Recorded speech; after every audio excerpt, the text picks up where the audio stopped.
Are you scared? Right? There's a lot of noise. There's a lot of news. There's a lot of advanced technology. There's a lot of changes. We all know that. Are you scared? One way to start eliminating that is by being around the right people and then having a plan with some things to put in action like we're going to talk about. Absolutely. If you're like, hey, I've kind of always had a career at risk, right? Meaning a company can let you go at any time for any reason. There's reduction in force, economic standards, political, there's so many things, right? So you always, even if you're newly promoted to a VP at a company, or you've been an executive and had success for the past years at your organization, you always have to be prepared, always. What if something happens? I know we don't like to think about it, right?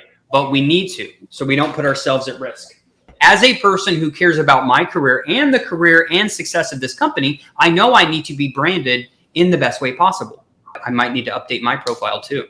So always be ready. This is a simple thing, right? Well, guys, that really directly impacts your confidence as well. So as far as future-proofing yourself, there's no better way than to really maximize your confidence and having a really great brand, and knowing when people are hitting your profile that you can be proud of that in general is something you want to consider. Just staying relevant in your industry.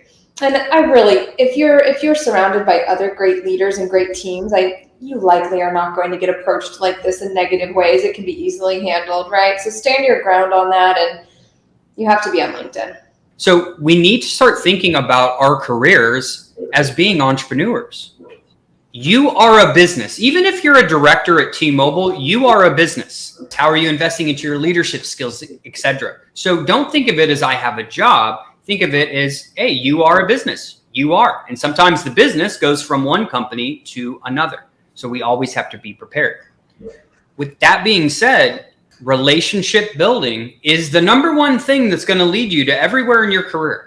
So when you're trying to get to the next level in your career, who do you think you should be talking to? Not just your peers and people around you, people, or we have advocates, right? We talk about it a lot, like having this safety net, if you will, and these people that support you and have your best interests at heart, and people that you can reach out to drastically improves the quality of your life, is what I'm getting at. So when you get in your head and you have self-doubt and you don't think things are possible and you're stuck, you have living, breathing proof that, of what's possible.